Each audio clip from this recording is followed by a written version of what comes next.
Hai, semangat bagi semuanya. Berjumpa kembali dengan Jabar Gopar di sini.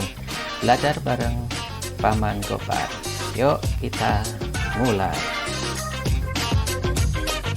Halo, assalamualaikum warahmatullahi wabarakatuh.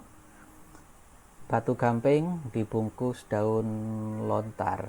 Ketemu maning dengan Paman Gopar.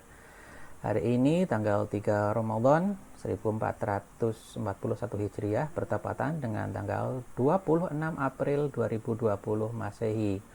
Kita akan kembali belajar dan kali ini akan kembali membahas aplikasi presentasi. Kalau pada dua video sebelumnya kita menggunakan aplikasi Microsoft Office, kali ini kita akan menggunakan LibreOffice. Ya, mengapa demikian? Untuk Anda ketahui bahwa Microsoft Office adalah software perkantoran yang sifatnya proprietary. Artinya untuk memanfaatkan secara benar, secara sah, secara legal, ada biaya yang harus dikeluarkan untuk membeli lisensinya. Sementara LibreOffice adalah bersifat free, legal, and open source. Ya, open source artinya boleh didapatkan oleh siapapun, kapanpun. Boleh juga dimodifikasi, dioprek-oprek, bahkan boleh juga didistribusikan kembali. Nah, mengapa open source ini penting? Sekedar mengingatkan, beberapa waktu yang lalu, mungkin sudah agak lama, udah mulai hilang dari ingatan, aset atau kekayaan budaya kita dibajak oleh tetangga sebelah. Ya, sebutlah lagu Rasa Sayangi, Batik, dan Reok Ponorogo, dan ternyata reaksi kita tidak terima dengan pembajakan tersebut. Kalau kita tidak terima aset kebudayaan kita dibajak, begitu pula Microsoft juga tidak terima jika aset-aset kekayaan intelektualnya dibajak. Ya, sederhananya seperti itu. Lebih jauh lagi, kita bisa belajar, ya, kita bisa maklum, kita bisa paham pihak Microsoft untuk membuat sebuah aplikasi perkantoran membutuhkan ribuan programmer, membutuhkan ribuan orang-orang yang terlatih, punya intelektualitas tinggi, ya, terdidik tentunya untuk membuat aplikasi tersebut. Dan otomatis karena Microsoft adalah perusahaan, maka orang-orang tersebut, programmernya tersebut harus dibayar. Dan karena tenaganya tenaga terlatih, nggak mungkin dong dibayar murah, ya. Beda dengan misalnya kita membayar tukang panggul atau apapun. Nah, jadi wajar dong kita tidak boleh menggunakan software bajakan. Oke, kita mulai saja pembelajaran kita tentang membuat presentasi menggunakan LibreOffice, dan tema presentasinya akan tetap kita samakan dengan tema dalam dua video sebelumnya. Di monitor, di layar sudah bisa terlihat beginilah tampilan ketika kita membuka LibreOffice, ya. Dan satu hal juga yang perlu dicatat, bahwa aplikasi LibreOffice bisa berjalan pada platform Windows, Linux, dan juga macOS. Jadi multi platform atau cross platform. Nah, tampilannya seperti ini ketika pertama kali dibuka. Sebenarnya bisa saja kita langsung membuka LibreOffice Impress Presentation. Nah, tapi di sini sekaligus untuk mengenalkan seperti apa LibreOffice tersebut. Ketika kita buka LibreOffice akan muncul tampilan seperti ini. Bisa kita lihat di sini apa saja yang bisa kita buat, ya. Ada Writer Document. Ini adalah aplikasi padanan dari Microsoft Word. Jadi yang digunakan sebagai pengolah kata atau word processing. Di bawahnya ada Calc Spreadsheet atau Calculation Spreadsheet. Ini padanan dari Microsoft Excel, ya, digunakan untuk membuat lembar tersebar atau membuat tabel-tabel, ya. Di bawahnya ada Impress Presentation. Inilah padanan dari Microsoft PowerPoint. Jadi yang digunakan untuk membuat presentasi. Di bawahnya ada drawing, ini untuk menggambar, membuat bahkan auto shape, itu bentuk-bentuk auto shape. Di bawahnya ada math formula, ini untuk membuat rumus, dan di bawahnya ada base database, ini adalah aplikasi padanan dari Microsoft Access. Baik, kita akan memulai membuat presentasi, maka kita memilih Impress Presentation. Kita klik di sini, lalu kita tunggu sampai terbuka. Ya. Nah, inilah tampilan awalnya. Kemudian mirip dengan di Microsoft Office PowerPoint, ketika membuka aplikasi untuk presentasi ditawarin mau membuka tema yang mana, akan menggunakan themes yang mana. Di sini sudah tersedia beberapa themes dengan desain-desain yang berbeda, lebih simple, dan memang disarankan, terutama di LibreOffice disarankan benar-benar kita milih themes dulu, karena dia akan berpengaruh terhadap ukuran komponen-komponen pada masing-masing layout. Oke, kita akan memilih yang sederhana saja. Misalnya kita akan menggunakan forest bird ya di sini. Yang lain boleh juga kita gunakan yang ini. Oke, kemudian klik open. Ya, sudah terbuka sejumlah slide. Nah, pertama kita akan pelajari dulu layout apa saja yang disediakan oleh LibreOffice. Kita bisa lihat di sini. Ya, ada layout blank slide ya, untuk membuat layout kosongan. Ada title slide, title content, title to content, title only, center text, dan ya masih ada beberapa lainnya. Intinya sampai di sini layout yang disediakan itu relatif seragam, relatif sama dengan PowerPoint. Ya, jadi kita bisa. Ya, jadi yang kita buat kemarin di PowerPoint tentunya bisa kita buat juga di LibreOffice. Baik, kita mulai slide pertama menggunakan title slide. Ya, oke. Dan tidak lupa bahan juga sudah saya siapkan, mungkin tidak akan tampak di sini. Ya.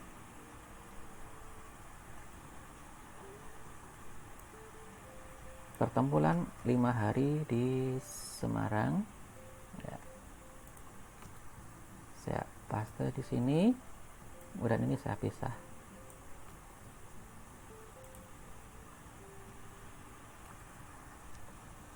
Ya. Oke, bisakah ini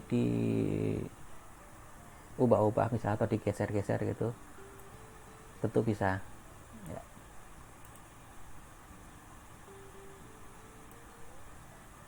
Jadi layoutnya atau bingkai-bingkai yang membungkus tulisan ini bisa digeser-geser. Oke. Ya, kita berlanjut ke slide kedua. Oke, di slide kedua ini menggunakan title dan konten. Kemudian konten yang bisa dibuat di sini lebih sedikit. Ya. Ada tabel, bisa menyisipkan tabel di sini. Kemudian menyisipkan grafik, menyisipkan gambar, dan juga menyisipkan video. Ya. Oke, untuk konten kedua kita akan menggunakan teks.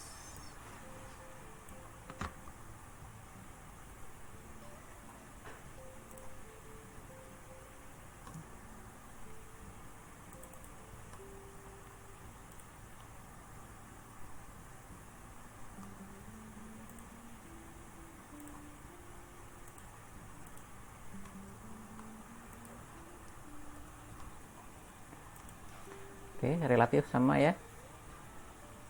Oke, lanjut ke slide ketiga. Ups, sebentar.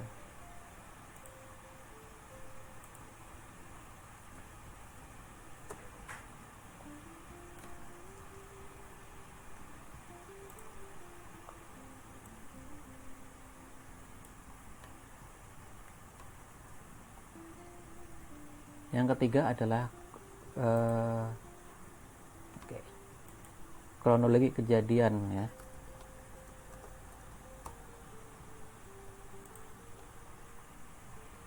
Ya, kita bisa tulis atau bisa kita copas juga di sini. Kemudian ya, ini masih sama dengan slide kedua tadi.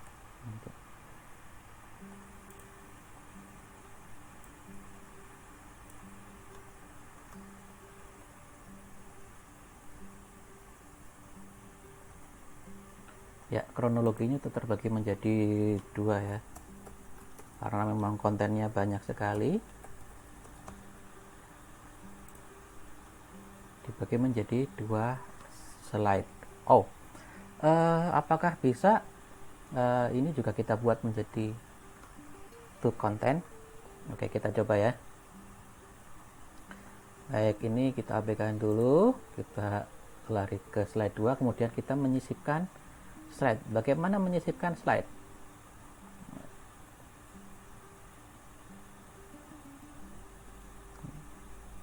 Ya, ada Ctrl M, New Slide.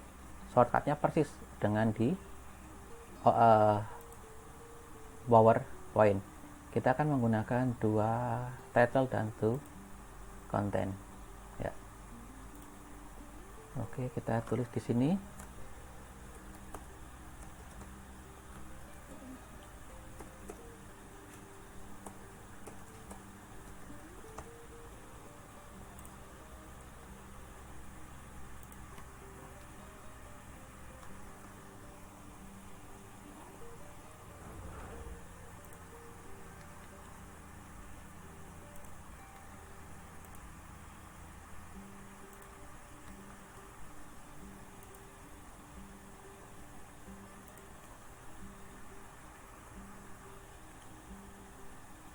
Ya, kemudian slide berikutnya bisa kita hapus. Klik kanan.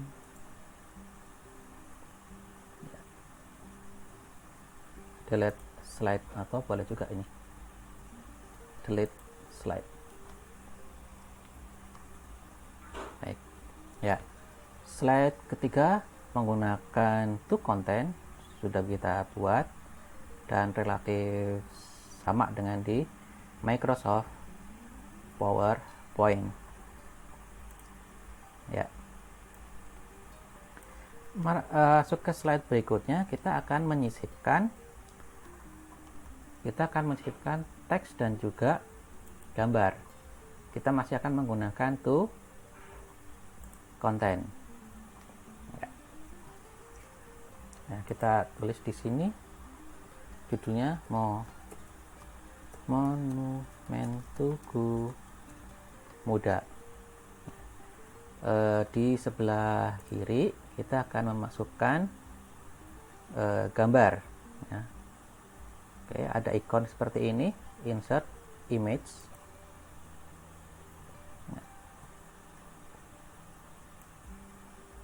Sudah saya siapkan.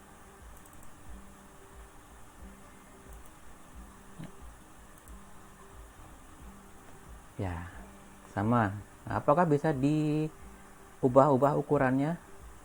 Bisa. Tinggal nanti estetikanya ya. Ini kelihatannya jadi terlalu gemuk. Mungkin orisinil aja seperti tadi. Ya. Kemudian ya, di sisi sebelah kanan kita akan tuliskan deskripsi tentang Tugu Muda.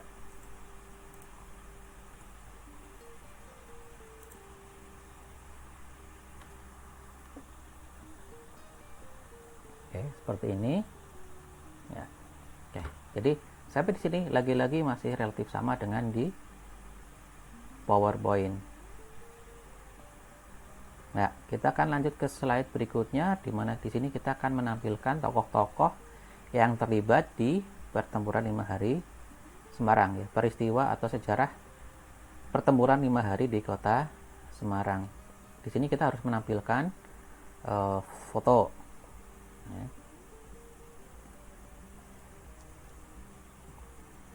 Masih menggunakan, di sini kita bisa bahkan ada layout yang kita bisa pilih untuk menampilkan semua fotonya, ya.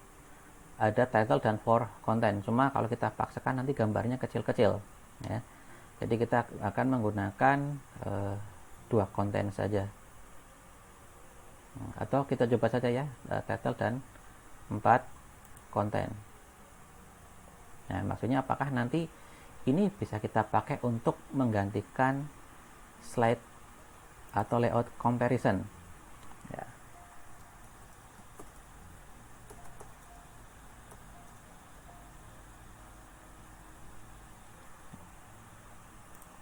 Yang pertama yang adalah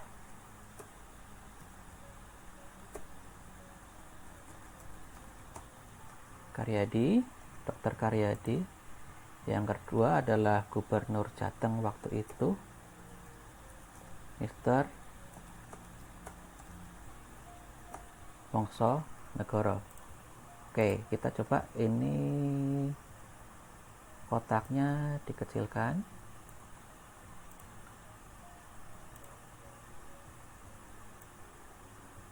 Ya, kemudian yang ini yang untuk menempatkan foto kita perbesar. Jadi walaupun di sini tidak ada layout comparison, ternyata penggantinya adalah title dan for content, ya. Kita masukkan gambarnya, gambar dari Dr. Karyadi. Sudah aktif, ya. Lanjut kita masukkan gambar Mr. Wongso Negoro.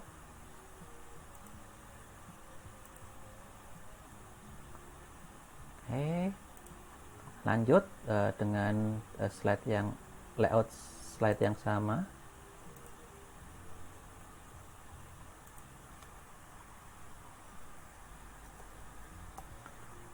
Ya, yang berikutnya adalah Bapak Kasman Singodimedjo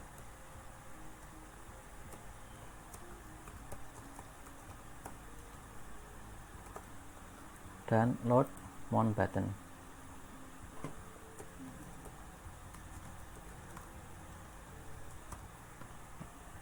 Oke, kita ubah dulu sedikit layoutnya.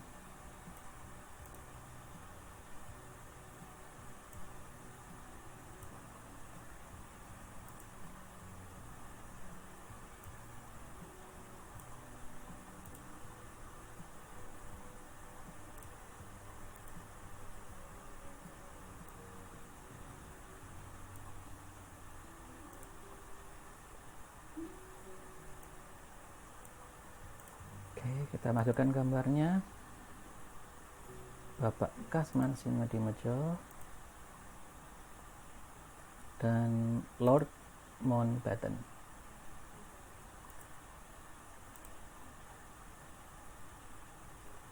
Kita sesuaikan sedikit.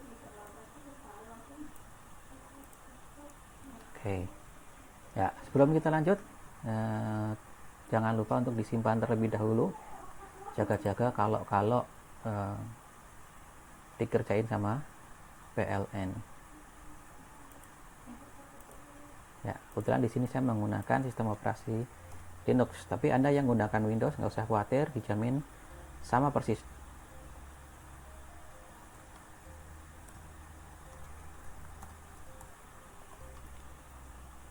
Oke. Di slide selanjutnya itu ada video, ya. Kita coba apakah kita bisa memasukkan video di LibreOffice Impress. Kita menggunakan title dan content.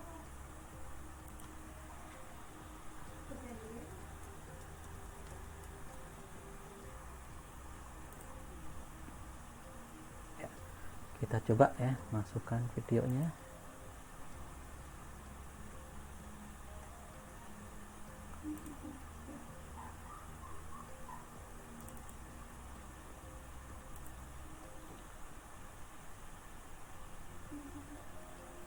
Ya, bisa ya, di LibreOffice bisa menyisipkan video. Kita akan melanjutkan dengan cara membuat tabel, transisi, dan animasi pada video selanjutnya.